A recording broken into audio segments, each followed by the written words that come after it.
Hello, everyone. Welcome back to my podcast, Life with a Purpose. This is my episode 8, and I'm going to talk about my work situation. But before I do that, I just wanted to sort of put to you what happened before I started work. As I said before in another podcast, I went through school and I did singing. I learnt opera singing, and I went through a lot of Eisteddfod. So I thought I'll be an opera singer. But then I started thinking about it before I did that. I did go to the conservatorium. I did the entrance exam for that. And I thought, oh, yes, I'll be an opera singer. But then I began to realize that, well, with my arms, it might be a bit hard to play different characters in the opera and sing as well. But so I left it and I decided to do other things. But then years later, I found out that there were a few thalidomide people that actually did acting and the opera. There was a gentleman in Germany who sings in the opera, and they were able to do things for him to make him look normal. So, but anyway, I'm glad that the Lord's chosen the path. I didn't actually become an opera singer, but I love to sing, and that was my favourite thing to do and after school, and I thought that would be a lifestyle, but I knew it wouldn't really support my needs. So after that, I decided to ask the Lord and talk to Mum about what to do. And then I thought, well, I'll go to NAIDAL, which is National Association for Disabled Workers in Office Work. And that was like a TAFE for disabled people. And I'd have to go all the way to St Leonard's to learn. And then I got into the computer work, and so we did that with NAIDAL for about 6 months, and then the next 6 months of the year, we went to businesses that would allow us to come in and get used to working in the business. And I was allocated a business job in Xerox, so in North Sydney. And that was where I started to look into doing computers, because at NAIDAL I did the aptitude test and I learned how to do programming and all that. So at Xerox I was starting to learn what was required of me at the jobs. But this wasn't actually my job. But I started thinking, and the Lord started putting into me that, oh, perhaps I need to look out for a job before the end of the year, because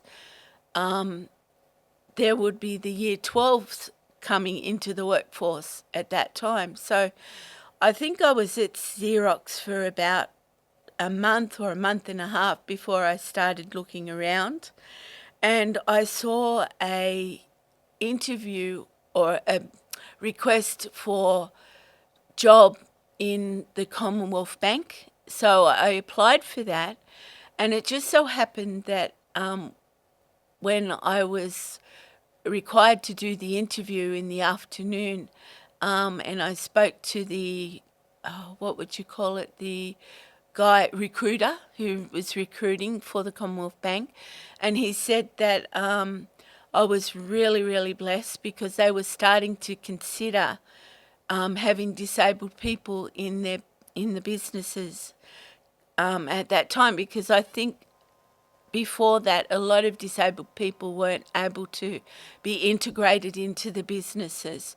So I was really blessed, because the Lord actually made a way for me to go into the job. So I think that year in 1981, I was given the job. And I said, look, I haven't had a holiday. Do you mind if I have a couple of weeks off before I start, and then I'll come and start in September? So they did. They allowed me. So I had to go back to Xerox and put in my resignation, or whatever it was, paperwork that I had to do, and to let them know. And then I went for a holiday with Mum up to Port Macquarie for a week and a bit, and it was really good. I'm glad I did because when I came back, I got a job in the computer operating training section, and I was wanting to learn about computers because I thought that I could really do something. I knew computers was coming in very big that time of the year, so that's what I did. So when I came back from my holiday, I then had to work out how to go in to get my job, and I actually worked out with Mum that the best way would be to catch the bus from my place, which was in Borkham Hills, and at that time we had the bus going down Arthur Street, and I would often time my getting up and having a shower and getting dressed and getting breakfast down to the minute. And then sometimes I'd be running up my driveway and I'd be running towards Arthur Street, which wasn't very far away from my house. And I'd be racing to catch the bus. And sometimes I'd get to the bus stop, but a lot of times I would miss the bus stop. But the bus driver knew me, so he would see me running and he would actually stop just a bit further down while I caught up. And mind you, I was running in high heels, not very high heels, but I was running in high heels at the time. So I've got a picture of the bus that I was catching to go to work. This is the yellow and red bus that Parramatta buses that would go from the suburbs to Parramatta. So I would go down Arthur Street, and then I think I would go down Junction Road, and then we go up there and turn right and get onto Windsor Road that way. So a lot of the time I would be racing for the bus, and this is how I got in. But the bus drivers were very kind to me. They were very good. They would make sure I sat down before they took off, or I was just about ready to sit down and they took off, and they were very kind, so that was good. And then I would ride the bus all the way down into Parramatta. We'd go down Church Street, and then we'd have to turn left into George Street, and then go up right into Phillip Street, and then come out the front of Parramatta Station, and I'd have to catch a train there. So I'd get off the bus, we'd all get off the bus, and then we go and line up for the tickets, and then we'd get onto the platform. And a lot of the time I would get on platform 2 or 3 to catch the train, but I had to get a ticket first, of course, and then we would race up to the train because you'd hear a train coming in. Oh, I've got to go and get the train. And I'd be running up the stairs with semi-high heels. And anyway, so then we went up to the station, and this is Parramatta Station, and this is platform 2 and platform 3. And the trains would be coming in peak hour and be very full of people going to work. Because, I mean, I had to be at the station by 7, so I could be at work by 8, and it was very, very good. Sometimes we'd catch a fastish train, or sometimes we catch all stations to Lidcombe and then Strathfield and then Burwood and then into the city. And a lot of the time it was good. I could get a seat. Other times I couldn't, but I would stand up and people would see I was struggling to stand with the rocking of the trains. And I mean, these trains aren't the speedy trains we have today. We had the old red Rattlers, and they were quite old, but they were good. They were comfortable. And then they brought in some double-deckers, which were really nice as well. So you'd go, the silver trains, I think we called them, and they would have stairs up or stairs down or the main area. And it was quite comfortable. I'd often have a bit of a sleep on the train before I got to work because I was quite tired. And it was quite an experience.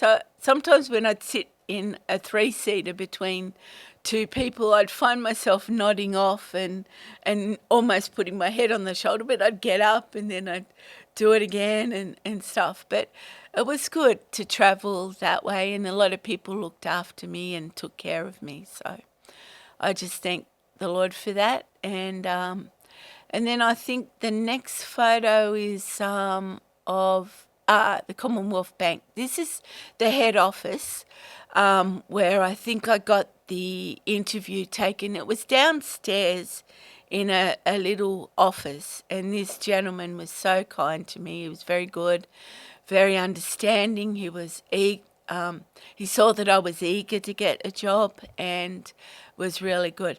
But this isn't where I worked. I actually had to go to Wynyard Station, and I've got a photo later on, but I had to go to Wynyard Station, and then I had to walk over to through the tunnels and then up to George Street, and then cross the road and go to cross George Street, and then go across the road to Pitt Street. And they had a building there because the Commonwealth Bank was quite a big place in the city of Sydney, and they had quite a few offices everywhere. And for the computer training section, we had it in Pitt Street. And it was a building that the Commonwealth Bank had to rent. And so we got up there and I met all the people that were working there, and we all had our own place of work, and we had to learn the computer system, the programming system. And I thought, oh yeah, I'm getting on with it. I'll get to know it and stuff like that. But it was getting a bit hard because I really didn't understand it, but I was trying my best and I worked hard, and I met a great bunch of people there, and we got to go out for lunch quite a bit and after work and things like that, and they were really good. And also at this time, but I wasn't fully a Christian at the time, a full-on Christian then, but I knew of the Lord and I loved him very much, but I wasn't able to share with others about him. But at the time I was getting the job, I was seeking the Lord, and I was looking for a place of fellowship, as I've said before, and I think I was working 2, maybe 3 years, and I found a fellowship, and I got really involved in with the fellowship, and I would have to I would stay with them quite late at night, and then I'd go home, have some sleep, and I'd have to get up and get ready to go to work by 7 o'clock, catch the bus and go into the city. So it was quite an adventure, and the city was changing a lot of the time, and it was good. But it was great to be able to have a job, and I am so grateful that the Lord gave me a job, because there was never much question of me going on the dole. I wanted a job. I wanted to prove my worth in society. And I know I did have an allowance when I was working at Nadale.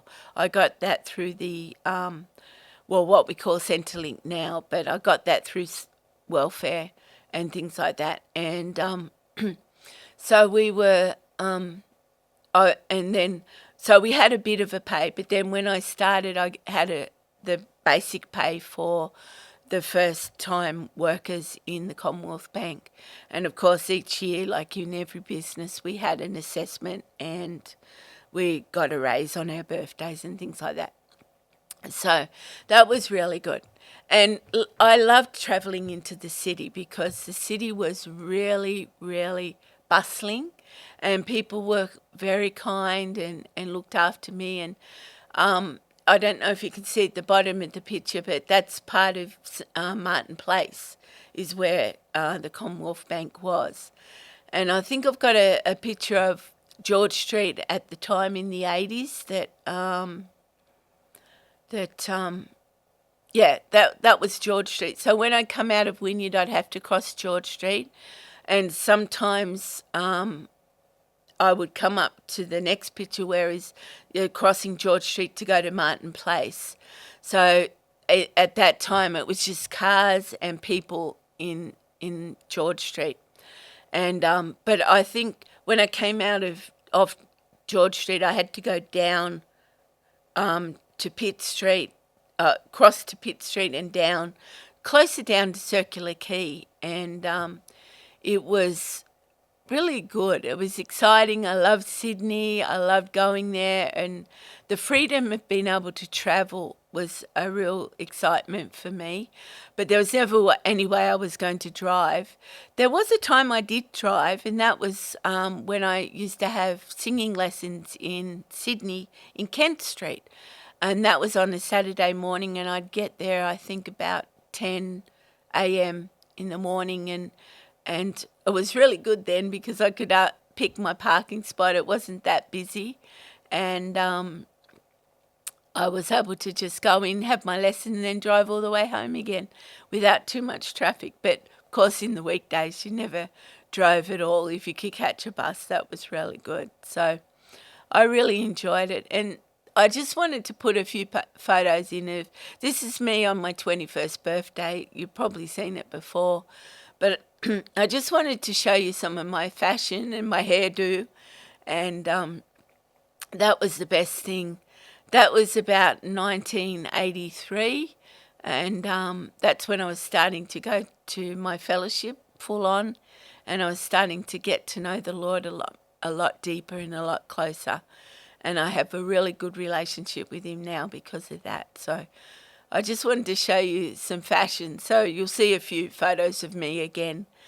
And anyway, so then this is Wynyard Station. This is where I used to get off at Wynyard Station. And they were the doors to go on to the station. Then, of course, you had to go up the stairs to the station, which is on the right-hand side.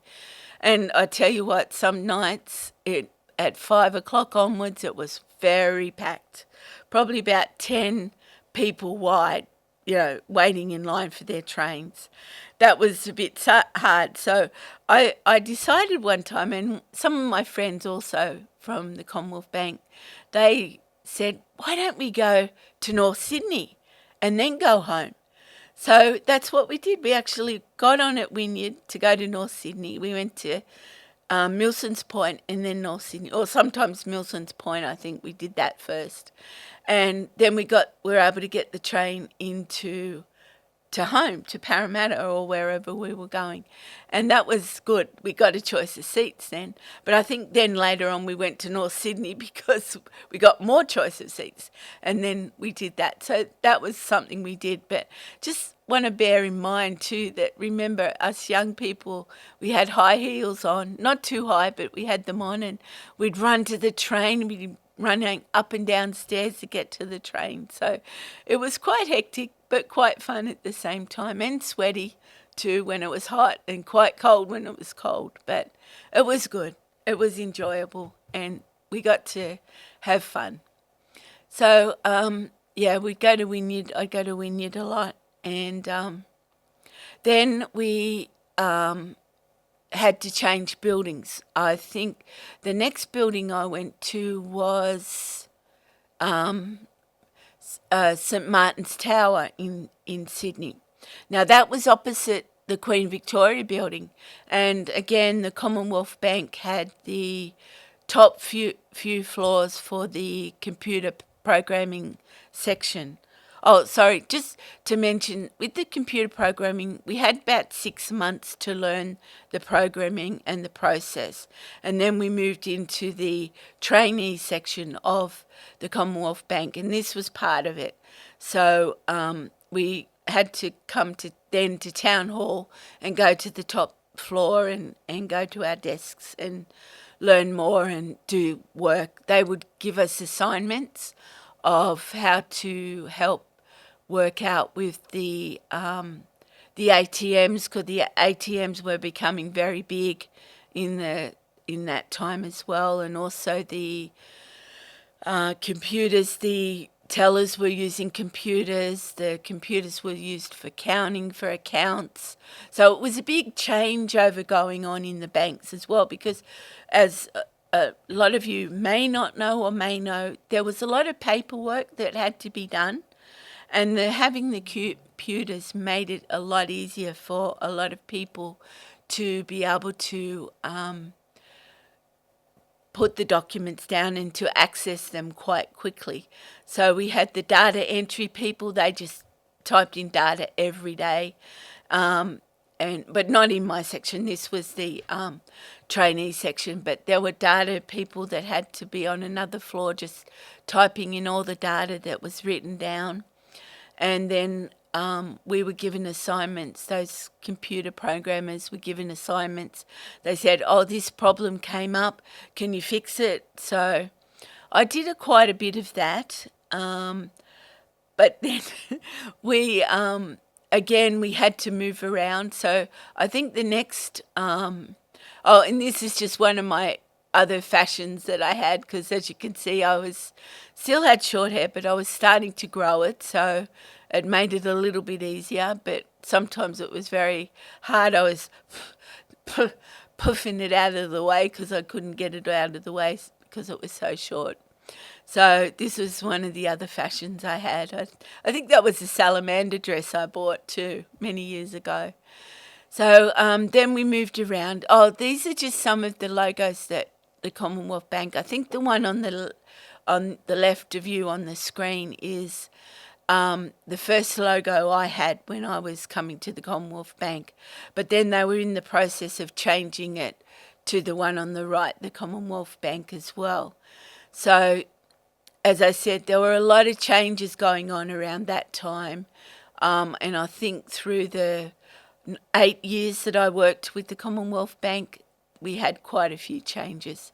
So I just wanted to show you some of the old logos that I found, or my friend found for me. And so then we moved to a building, this building. This was the Commonwealth Bank building. The Commonwealth Bank actually built it for themselves. In that building, even though that's the front of it, on the other side was the entrance up to the building itself. And at the top of the building, we had air conditioning, because in those days they had to have the computers, which were very, had to be cooled because they worked very hard. And I think on the first and second floor, there were special floors for the computers.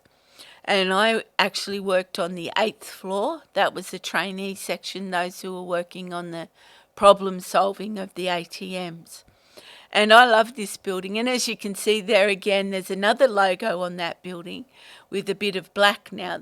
So they've changed it, because growing up, Commonwealth Bank was always yellow with a bit of grey or a bit of black. So again, the logos got changed. And I spent quite a few years here in this building, and I loved going here. And I think the time that I ended up going, I ended up working out that if I went to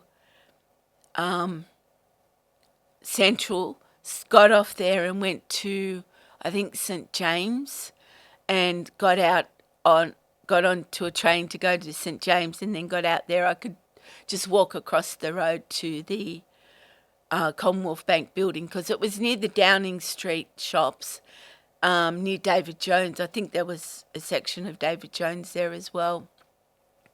And I could also go to Hyde Park at lunchtime, which I often did. I would have lunch, and then I had about half an hour left. So I'd go to Hyde Park and I'd lie in the sun and sunbake and catch up on some sleep. But I do remember there was a time I was wandering around and I was wanting to sit down, and I went past this building and I was really desperate to sit down because I'd walked for quite a while, and this gentleman was at the door, and I said, oh, excuse me, do you know where I could sit down? And next thing, I didn't realise, but next thing I found out, he was coaxing me in. He was a janitor of some sort. And I want to share this story with you because I want to see you to see the glory of God and his protection on my life here. And I followed him in, and he called me in and he said, yes, you can sit here and you can sit here. And so it was actually his room, his janitor's room. And next thing I know, he didn't shut the door, but he was coming to me and he started kissing me. And I thought, oh Lord, this is wrong. So the next thing I knew, I was standing up, got my bag. I think I still had my bag. And I went down the corridor, back down out the corridor. He didn't chase me, but he could have, but he didn't, thank God. And then I got out of there and I just walked straight back to work, and I never went out like that again. But I did go to Hyde Park, but it was really scary. But I thank the Lord that he looked after me, and I was able to escape, because God only knows what could have happened at that time. And the Lord always protected me, and I thank the Lord every day for his protection. So I was able to get a grip on myself. I didn't tell anybody at work, but I did tell Mum at home later, and then I think that scared her a little bit, but we were both okay. We both got prayer or prayed about it to each other and that. But it was scary, but I thank the Lord for his protection. And I know he was looking after me all the time, even when I travelled on the train and on the bus. Anyway, also, while I was at the Commonwealth Bank, I heard that there was a big shutdown of all the ATMs. And the funny thing is, I just so happened to have been given an assignment before this to help fix the problem with the ATMs. And as I said before, I didn't really quite understand it. It didn't connect. It wasn't working. So I thought, oh, I hope it wasn't what I did that made all the ATMs all over Australia shut down. But I don't think it was me. I think it was something major later on. But it really freaked me out. So anyway, I started thinking about it, and I started saying, Lord, what do you want me to do? And I think the Lord started putting on my heart, Sue, you really just like to do clerical work. You just want to go to work, do some work, and then go home. You're not a professional that could deal with a lot of heavy stress. So I think a few months later, I finally asked if I could see the manager of my section. I don't know his last name, but I know his first name was Kerry. And he was a lovely man, and he looked after me, made sure everything was okay. And I know a few times they knew I was very tired. They didn't know why, but we had quite a few characters in our department. I mean, I know there was a gentleman that drank a lot, and he'd come to work, and you knew he had done a lot of drinking the night before, and maybe while he was at work too. But we had some characters. He was a lovely man. He just, drank a lot, and he would talk to you. If you asked him a question, he would talk. And I met a few guys. I met a gentleman who was gay, but he was a lovely, lovely young man. But at the time, he was gay and was all into those things. But I met two other ladies, a lady by the name of Carrie, and a lady called Susan, who was actually my supervisor, and we got on really well. And I forgot to mention that we decided to go on holidays together, the four of us, and with John that I met, and Carrie and Susan and myself. And we thought, why don't we go on a houseboat on the Hawkesbury River? So we did that. We all decided to organise to go on the houseboat, and we all took the week off, and I went to Sue's place, and she took me by her car to Hawkesbury to get the houseboat, and we met John and Kerry there. And I had to go to Sue's house because Mum was using my car at the time. And I said, Mum, well, why don't I see if I can go to Sue's house and you can drop me off and pick me up. So that's what she did. Mum took me. And she lived all the way over at Lane Cove. And that was quite interesting. So we all went on the houseboat, and of course Sue had to help me wash my hair and and help me get dressed. But we all had a good time and we all got on together. And we enjoyed that week together, and then we all came back to work on the Monday.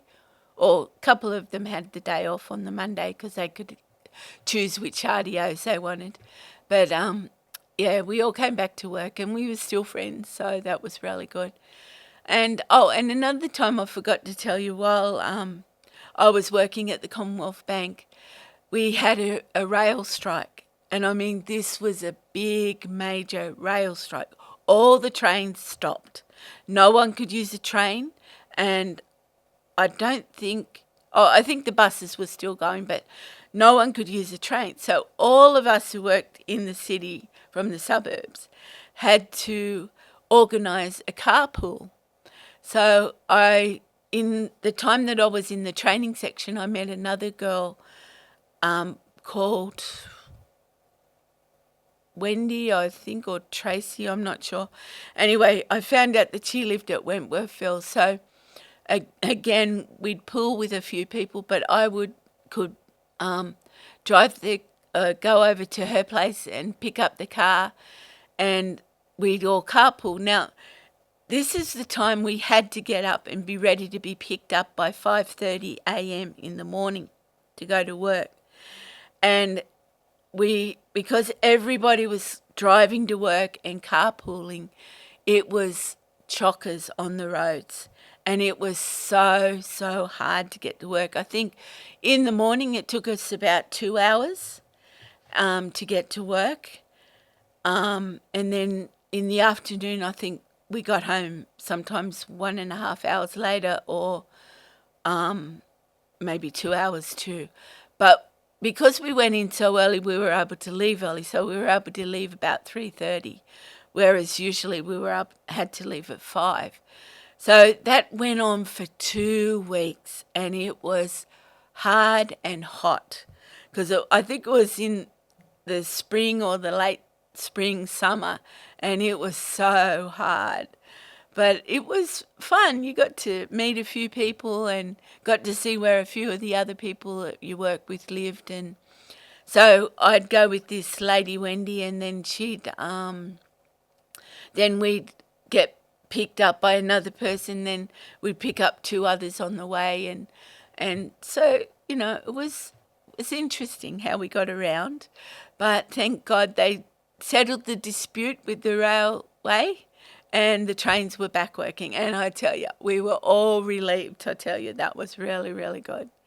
So then after that, then I started to ask if I could move into the administration side of the Commonwealth Bank. So the long and short of it was I had a discussion with my manager, Kerry, and he was saying, okay, well, if that's what you prefer, because I thought to myself too, look, if I am blocking someone who's really good at their job for doing computers, then I am happy to step aside and let these young people come in and learn the computer business and that. So that's what I did. And so they gave me a clerical assistant job because I couldn't be a secretary. I didn't have the secretary qualities, but I could do clerical work for her or for the boss. And that's what I did. I moved back into the computer programming section and in here, and then we had to move. And then, of course, I had to move back to the St. Martin's Tower where the training section was as well, those who were up and coming.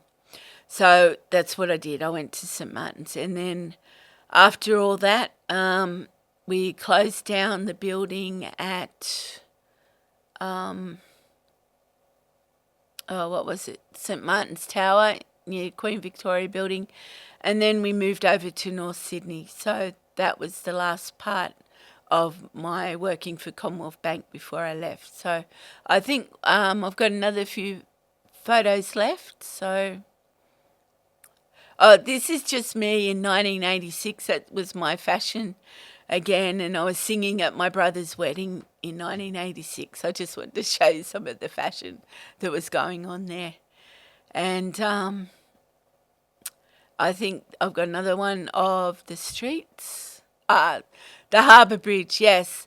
This is, I think, down near the rocks, still part of the rocks, and the Harbour Bridge was, you could see the traffic there.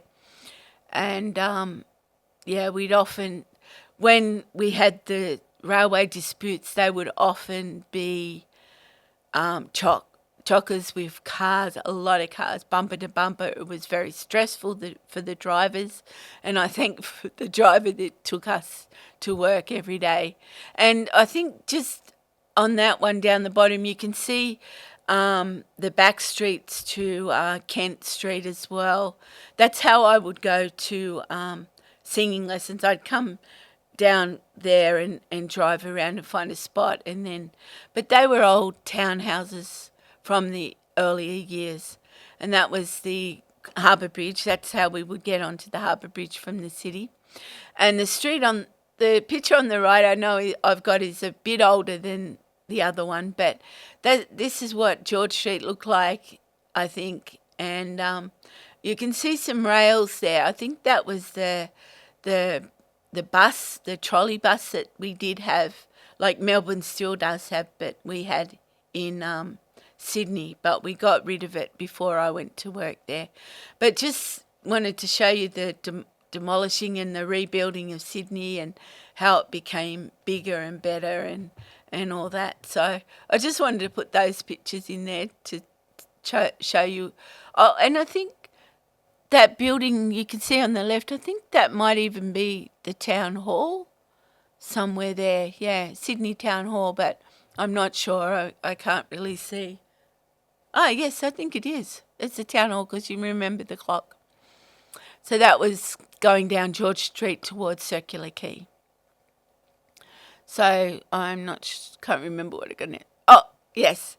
This is an article that I was at work once and I got a phone call from a reporter. She wanted to talk to me about the thalidomides and how we were going and what we were doing now.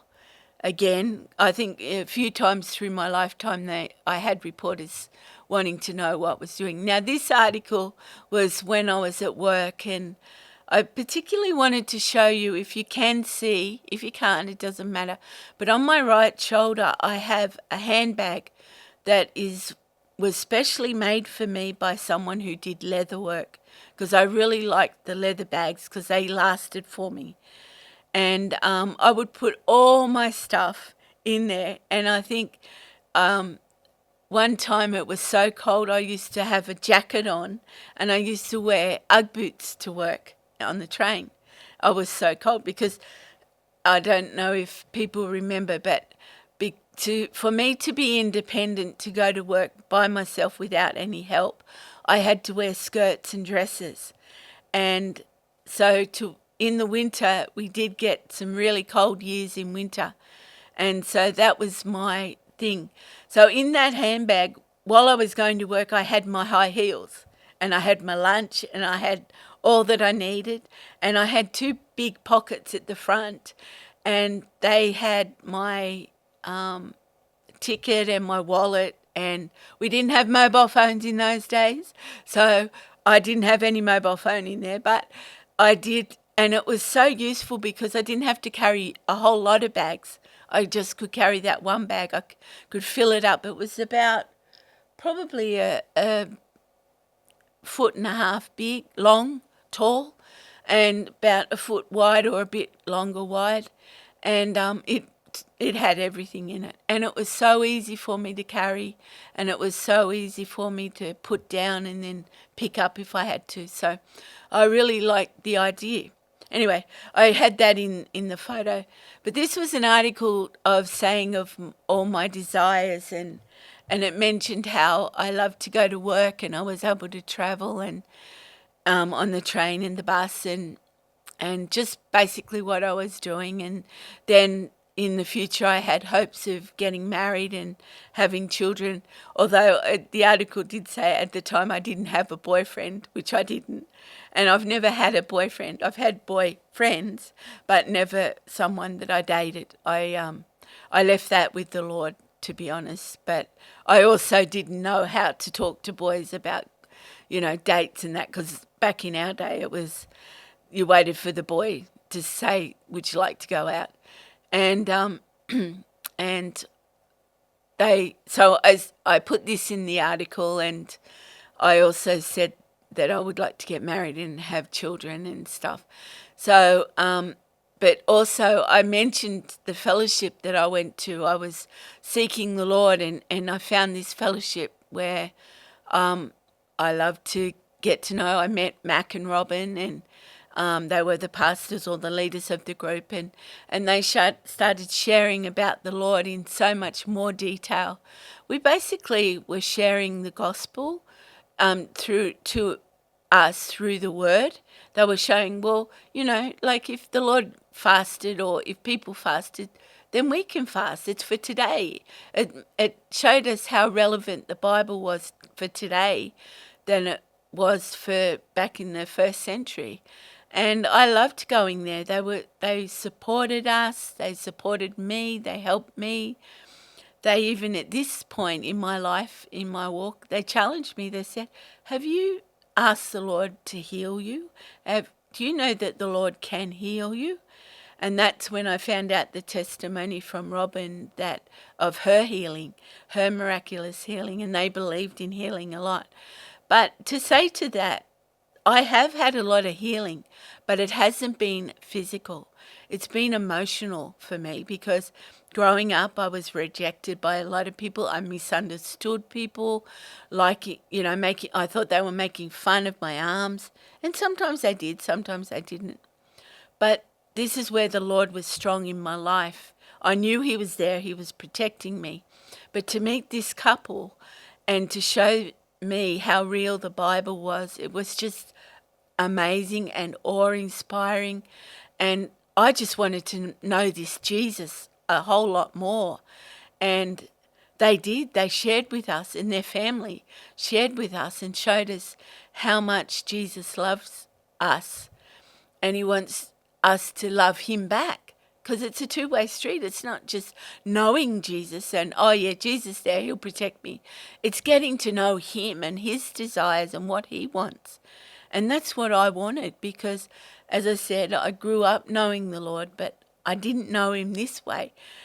I started seeing Jesus as alive and as real and so much more, and that just boosted my faith in him.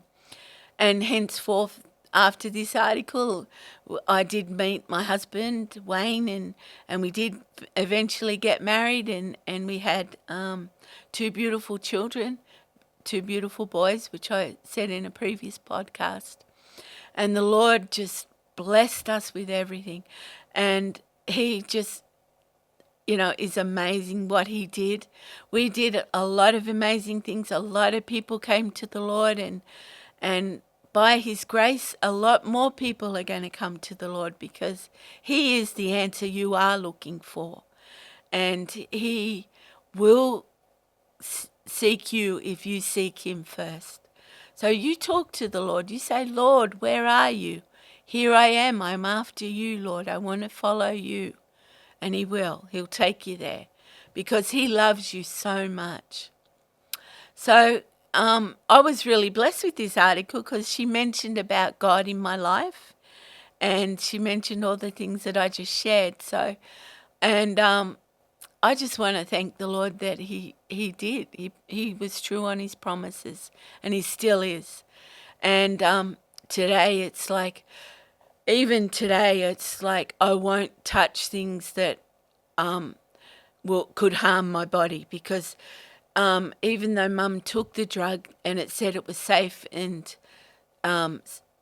careful and safe, it affected me, and I think Mum lived with that guilt for a long, long time. But then when Mum came back to the Lord, she got set free from that guilt, because she didn't know any better. And I just thank the Lord that my mum was set free before she went home to be with the Lord. So I think I have a couple more photos. I'm not sure.